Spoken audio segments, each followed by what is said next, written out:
Bem-vindo para a segunda parte do Direito a Falar, um programa feito em parceria com a revista Advocados. É convidado desta edição Diogo Leónidas Rocha, é sócio da Garrigues, Portugal. Voltando novamente ao tema das empresas com que acabamos a primeira parte, desta vez empresas estrangeiras, o capital estrangeiro continua interessado em investir em Portugal? Há alguns indicadores que indiquem alguma animação neste setor ou não? Vamos ver. As privatizações, nitidamente, eu acho que foi uma boa notícia para Portugal. É evidente que não é bom vender sob pressão, porque não são onde se fazem os melhores negócios. Mas é curioso ver que, não obstante a pressão que existe, Portugal fez bons negócios em privatizações. E também é curioso ver o apetite estrangeiro que houve pelas empresas que estavam disponíveis para serem alienadas. E eu acho que isto, de certa forma, também foi uma surpresa. É evidente que foram vendidas empresas de grande qualidade e algumas empresas muito rentáveis, mas eu acho que se notou que, não obstante a situação de Portugal, nenhum grande investidor investiria em Portugal se não tivesse perspectiva positiva do futuro do país e se não achasse que o seu investimento ia trazer a rentabilidade que ele deseja. E, portanto, eu acho que um bom indicador para nós e para a economia portuguesa é que, de facto, há apetite e foi muito disputado entre o eixo alemão, brasileiro, chinês. Enfim, as empresas portuguesas foram fortemente disputadas, o que quer dizer que há uma grande confiança na economia nacional, que sem dúvida agora está a ser intervencionada, mas que certamente sairá dessa situação e as perspectivas serão certamente positivas. Continua no radar, Portugal, do radar dos grandes investidores em termos de investimento? Há essa noção de procura de oportunidades / investimentos? Eu acho que sim. Vamos lá ver. Em termos de investimentos financeiros, porventura não, porque são investimentos fortemente relacionados com o rating do país, com o rating da República, com o rating das empresas, nomeadamente há investidores estrangeiros, fundos de investimentos, fundos de pensões, etc., que nem sequer, pelas próprias regras internas, estão proibidas de investir em empresas que não têm nível de rating de investment grade, o que seja. E, portanto, aí, obviamente, que independentemente do futuro do país, enquanto o rating não sair destes níveis, não farão esses investimentos. Mas, agora, investimentos diretos na indústria, eu julgo que a crise, e o exemplo, repito, as privatizações, eu acho que a nível direto de investimento na indústria, o investimento estrangeiro continua a existir. As oportunidades é que também não são tão grandes, mesmo do ponto de vista da venda, isto é, não estamos na melhor altura para vender e, portanto, isto também trava um bocadinho as operações de M&A de investimento estrangeiro. Uma das variáveis críticas que os investidores muitas vezes que pretendem ou que ponderam investir em Portugal muitas vezes destacam, tem que ver com a Justiça. Parece-lhe que neste balanço de atividade da Ministra da Justiça foram atacados os problemas mais importantes ou a agenda deveria ter sido outra? Não, eu acho que foram. Eu acho que a Ministra da Justiça tem feito um bom trabalho. Vamos lá ver, na minha área, o que é essencial da Justiça? É essencial segurança. É muito importante os clientes saberem que a legislação portuguesa é esta e não muda. Por exemplo, não é positivo termos uma legislação fiscal em constante mutação. Não é positivo que haja um investidor estrangeiro que investe capital e depois, quando recebe dividendos, não sabe se a taxa amanhã vai ser um bocadinho mais alta e vai subir mais um bocadinho, vai subir mais um bocadinho. Porque, obviamente, digamos assim, nos orçamentos e nos planos de aquisição que fazem, as projeções que fazem do investimento depois saem obviamente, alteradas. Agora, eu julgo que o trabalho tem sido bem feito, tem sido feito com coragem, a nível da certeza jurídica, a nível da celeridade processual, da desburocratização. Enfim, o que eu noto na minha atividade é que para fazer 2 ou 3 interações a gente tinha que enviar a mesma papelada, fazer os mesmos requerimentos, informação que qualquer sistema de informático poderia cruzar e fazer com que, enfim, o interveniente no mercado não tivesse que fazer tantas interações com conservatórios, cartórios notariais, etc. Nota-se muito uma desburocratização, nota-se uma celeridade processual, nota-se uma maior certeza jurídica. É importante confiar nos tribunais e que as decisões são rápidas. Está-se a investir muito numa solução de litígio arbitral que para as empresas também é importante, apesar de ser um pouco mais cara. Portanto, eu acho que aí estamos a caminhar com coragem, estamos a caminhar no bom sentido. Há muito para fazer, obviamente, mas enfim, acho que estamos a caminhar no bom sentido. Avaliação positiva, portanto. Sim, faço uma avaliação positiva. E sobre o país, de uma forma global, também faz uma avaliação positiva, está otimista ou pessimista sobre o estado do país e o rumo que o país está a seguir e o caminho que o país está a trilhar?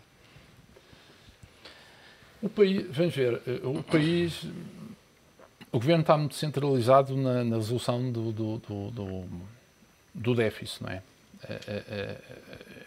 E vamos ver como é que depois fica a economia quando o déficit estiver resolvido. É evidente que o déficit é importante, é o déficit que permite que o rating da República volte a níveis de investment grade, é isso que faz com que os investidores continuem a olhar para Portugal. Basta-se atingir esse nível para haver uma panóplia de investidores, como os fundos de pensões, fundos de investimentos, que passam a olhar Portugal e antigamente não olhavam, e portanto, obviamente, é uma frente de ataque grande.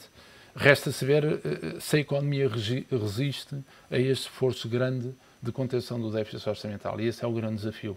Até que ponto nós passamos um limite que depois é difícil de... Isto tem alguma ruptura social, por exemplo? Acha que isso pode estar em cima... Isso pode acontecer? Não sei, é difícil de prever. A pior coisa que podia acontecer em Portugal era um género de desobediência civil generalizado. Eu acho que nós ainda não estamos aí, mas sou sensível à enorme carga fiscal e ao enorme número de desempregados que estas soluções têm trazido. E que é muito complicado de voltar atrás. Enfim, não sou economista, confio que quem está a olhar para estas questões estará a olhar, porque são pessoas competentes e são pessoas com currículo que estarão a olhar da forma mais correta. Espero que Deus escreva direito por linhas tortas e que nós, apesar de não entendermos algumas medidas, que elas no final possam justificar os sacrifícios que foram pedidos aos portugueses. Mas enfim, não consigo... Quando olhamos para a Europa, vemos de facto algumas das maiores economias, Alemanha, França, Itália, para não falar de outras mais pequenas, a abrandar ou entrar mesmo em recessão. Há aqui uma receita de austeridade e de foco excessivo naquilo que é as finanças públicas que chegou ao fim, que não está a dar resultado, ou ainda é necessário de facto afinar esta questão das contas de cada um dos países? Vamos ver, é curioso que mesmo países, e mesmo a Alemanha, mesmo países que começam a sentir os seus problemas, a confiança dos investidores não é muito abalada.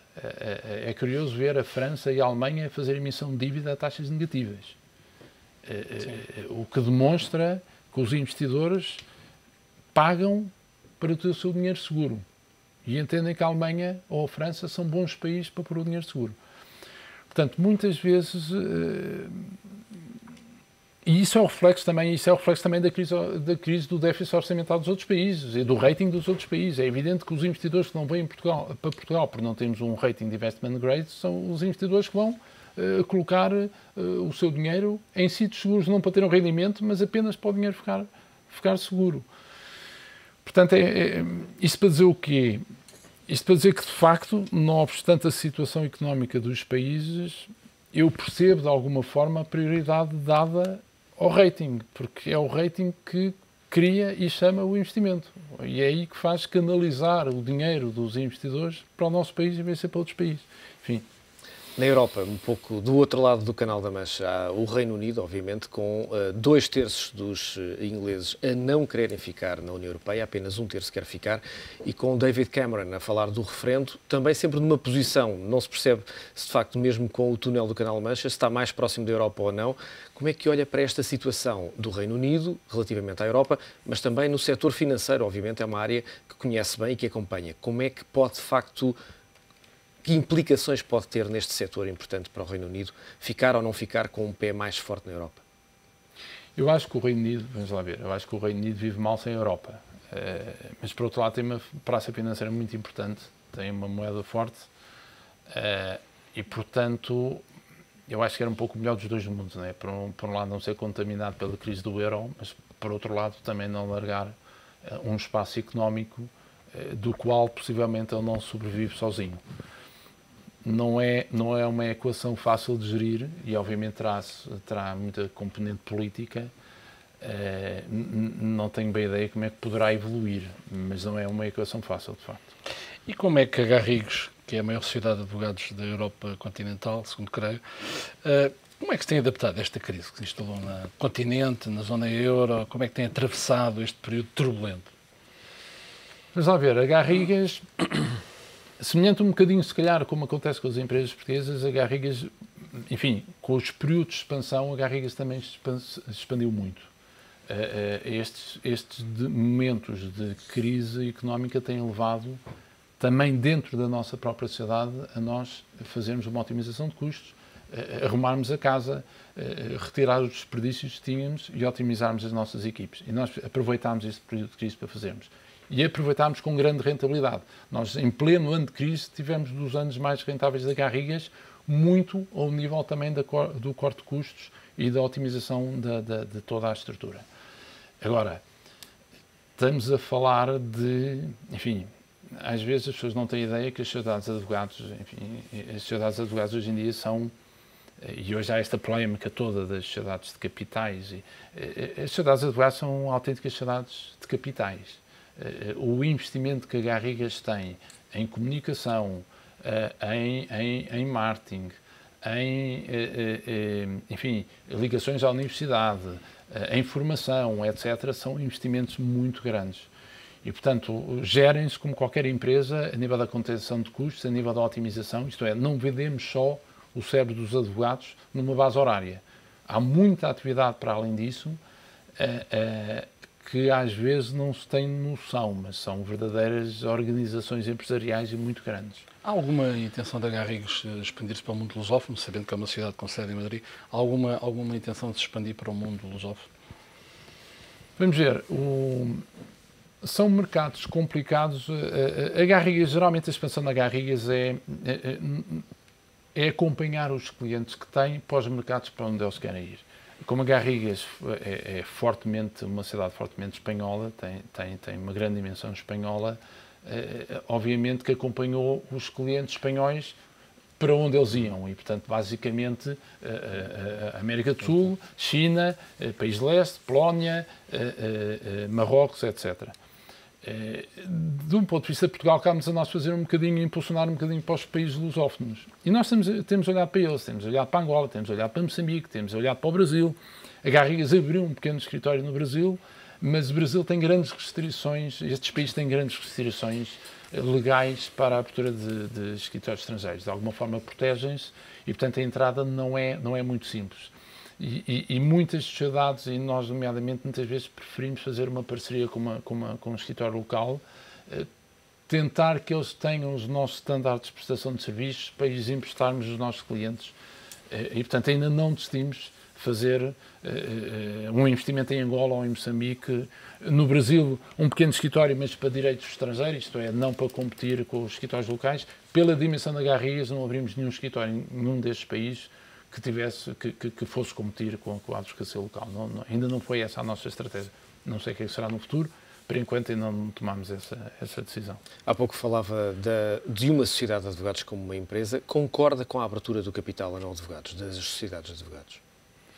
Eu não tenho ideia, talvez porque comecei a ser advocacia em 1990, eu não tenho muito aquela visão da advocacia tradicional, como se a profissão liberal de advogado fosse mais nobre que outras profissões e que tivesse alguns valores que são inatingíveis e que cumpre observar acima de tudo. Quando se fala da abertura das sociedades de advogados a não advogados, os problemas que se levantam têm muito a ver com isso. Normas de deontologia profissional, normas de sigilo profissional, como é que nós vamos pedir a pessoas que não são advogados que obedeçam aos mesmos critérios rígidos e às mesmas normas deontológicas rígidas e aos mesmos valores próprios da advocacia. Como é que lhes podemos pedir isso? Eu não tenho muita visão tradicional. Eu, para ser franco, tendo em conta a dimensão das sociedades de advogados que existem em Portugal, que começam a existir em Portugal, eu não vejo a advocacia de uma forma muito diferente de uma empresa de consultoria, de uma empresa de auditoria. Cada vez mais, nós aprendemos na universidade que há o pequeno empresário, há a sociedade civil e há a sociedade comercial. A sociedade comercial é aquela que investe no capital, o seu risco é o capital. A sociedade civil, que são as sociedades de advogados, é quando o risco da atividade está no próprio cérebro dos advogados. São eles que prestam o serviço. Eu acho que agora estamos a mudar muito esta lógica. O risco das sociedades de advogados já começa a estar muito no capital, não só humano, no outro tipo de capital. Se nós formos ver as sociedades inglesas, uma Clifford Chance, uma Allen & Overy, uma Linklaters, ninguém sabe quem é o Allen, nem o Overy, nem o Linklaters, nem o Clifford Chance, nem quando é que eles nasceram, nem quando é que eles morreram. E se calhar a maior parte das pessoas nem sabe, nem consegue dizer 3 ou 4 advogados que lá trabalham. Elas estão cada vez mais parecidas a uma auditora. Têm um branding forte, investem no branding, a esse branding associam um conjunto de valores e um conjunto de standards profissionais que vendem aos clientes com a melhor advocacia que eles podem receber. Nós na Garrigues já vivemos um bocado disso. A Garrigues ultrapassou largamente os seus personagens. As pessoas reformam-se relativamente cedo e, não obstante isso, grandes advogados saem, mas a Garrigues permanece intocável, porque de facto o investimento já não é tanto na própria pessoa, mas sim na marca. Portanto, dito isto, não me escandaliza, por exemplo, em Espanha a Garrigues tem sócios que não são advogados e sempre funcionou bem. Se nós estamos a fazer uma auditoria numa empresa que tem uma componente ambiente, poderá fazer sentido ter um engenheiro de ambiente. Se estamos a fazer uma auditoria fiscal, pode fazer sentido ter um economista que sabe interpretar melhor um balanço e uma demonstração de resultados do que um advogado. E eu julgo que o cliente ganha com isso. Fará também sentido a opção pela tributação das sociedades comerciais? É um passo lógico, isto é, olhando para as sociedades de advogados cada vez mais como as sociedades capitais, não propriamente como a sociedade civil, que o risco só está no indivíduo advogado, eu acho que faz sentido que o esquema de tributação não me escandaliza minimamente que o esquema de tributação seja igual às normais sociedades de advogados, às normais sociedades capitais. Repare, uma sociedade de advogados não pode fazer, tem que todos os anos praticamente fechar a sua contabilidade e retirar todo o dinheiro que lá está. As sociedades comerciais fazem investimentos, fazem todo o tipo de rentabilizações. As sociedades de advogados, pela transparência fiscal, tudo o que se apurar no final do exercício, não há opção de distribuir ou não distribuir dividendos. Eles automaticamente consideram-se distribuídos e tributados. Poderia haver uma opção de não distribuir dividendos. Poderia haver a opção de investir o lucro da sociedade de advogados na expansão da sua atividade e não sei porque é que isso não pode ser disponibilizado às sociedades de advogados, porque é que se há de considerar que todo o lucro, imediatamente pela transparência, foi imputado nos respectivos sócios. Enfim, não sou fiscalista, mas vejo a advocacia cada vez mais como uma atividade mais comercial e menos civil, mais profissional, onde os investimentos estão cada vez mais direcionados para outros motores, para marca, para formação, etc., muito mais do que o indivíduo propriamente. Sendo sócio da Garrigues, acompanha a realidade espanhola e eu não resisto. Nos últimos dias, os jornais espanhóis têm estado cheios de notícias sobre casos de espionagem política na Catalunha, casos do genro do rei, há a questão da separação da Catalunha em cima da mesa, do resto da Espanha. Vivem-se tempos agitados em Espanha. Como é que isto é vivido, visto de Madrid? Há riscos também de alguma ruptura em Espanha? Ou isso não é visto dessa forma? Esta sucessão de escândalos que aparecem pode minar a unidade espanhola? É assim, politicamente não sei. O que posso dizer é que, a nível da nossa sociedade, nós não notamos nada. É engraçado que a Garrigues tem 27, 28 escritórios em Espanha e, portanto, tem na Catalunha, tem em todos esses territórios, digamos assim, com alguma autonomia, com uma identidade diferente, digamos assim, e nós não notamos nada. Nós partilhamos sinergias, nós oferecemos os nossos serviços como se tudo fosse. Business as usual. Business as usual, é engraçado. Posso notar alguma coisa no catalão, às vezes, ver alguns e-mails em catalão em vez de ver em espanhol. Mas é engraçado que não notamos uma diferença. Se calhar a diferença política não se nota na realidade da prestação dos nossos serviços e, portanto, o que me leva a concluir, se calhar, a nível económico, o nível económico não acompanha tanto as divisões, muitas vezes, políticas. É um adepto das maratonas, das mini-maratonas. Quando está a correr, aproveita para recarregar energias e também esse exercício, esse esforço que faz na maratona, é-lhe útil quando está noutras maratonas, nomeadamente nos processos negociais? Vamos ver, as maratonas foi mais do que... É um hobby, obviamente, quer dizer, mas mais do que uma opção, foi uma necessidade. Isto é, eu não conseguia fazer desporto. Eu não conseguia fazer desporto. Nos momentos aos do investimento estrangeiro, que há uns anos atrás, de facto, eu era conhecido um bocadinho como workaholic, embora tentando convencer toda a gente que não era mesmo por necessidade. E então a única maneira de eu fazer desporto foi correr. Porquê? Porque eu não preciso combinar com ninguém, não preciso marcar campo, chegar atrasado, estou lá. Para mim não é um problema, como eu corro todos os dias, não é um problema. Quem se quiser juntar, junta.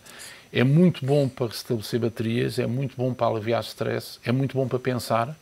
Muitas ideias surgem enquanto se está a correr, porque é um momento do dia onde nós, acompanhando o esforço físico, enfim, o esforço mental também funciona, e muitas vezes grandes soluções saem daí, é verdade. Continua a ir aos treinos do Clube do Stress? Menos, mas continuo, faço parte do Clube do Stress com muito gosto. Muitas vezes os horários não são compatíveis e, portanto, tal como eu não consigo combinar com ninguém, eu tenho vários grupos, tenho uma panóplia de grupos de corrida. A qualquer hora que eu queira correr, eu tenho sempre companhia. E existe muito, cada vez mais, também no mundo da advocacia, cada vez há mais pessoas a correr. E continuo, corro pelo clube, sempre corri em todas as provas pelo Clube de Stress, obviamente, foi o meu clube usado há muito tempo. Enfim, é um clube simpático, é um clube de amadores. Um dos seus colegas de clube não tem ido muito aos treinos, que é o José Sócrates, não é? Que está Não tem efetivamente aparecido. Não é um membro assíduo ele fazia mais a mídia maratona de Lisboa, enfim, não faz maratonas, não faz meias maratonas, mas acompanhava-nos, e acompanhámos essencialmente em 2 ou 3 provas ao longo do ano. Mas é um grupo muito engraçado, que alia não só o exercício físico, como depois, enfim, as famosas jantaradas e mesmo maratonas fora de Portugal. A maratona é uma desculpa no domingo e aproveitamos um fim de semana, enfim, sair um bocadinho daqui, desanuviar um bocado e aliar o útil ao agradável. Esse equilíbrio que procura a música também continua a ser importante. Continua a praticar? Continuo. A música é um hobby que eu tenho desde pequeno. Sempre gostei da música e se pena tenho foi não ter aprendido a tocar bem, nomeadamente piano desde pequeno. Às vezes estes hobbies são coisas que aparecem de pequeno e uma pessoa faz de pequeno ou depois não consegue apanhar. Surgiu agora esta oportunidade com o Rock and Law e esta paródia das Sociedades de Advogados, de a gente voltar atrás e ir comprar uma guitarra elétrica e tentar começar a aprender estas novas coisas. Foi giro porque saímos um bocadinho do Rock and Roll, começámos a tocar uns concertos também entre amigos e entrar para outras organizações, muito por solidariedade, muito por apoios, etc. E, enfim, é mais algo para desanuviar o stress, é mais um hobby. Doutor Diogo Leónidas Rocha, foi um prazer recebê-lo neste Direito a Falar. Irmínio, é sempre um gosto contar também com a tua colaboração. Fica por aqui o Direito a Falar, regressa de hoje a 8 dias. Aproveita esta semana.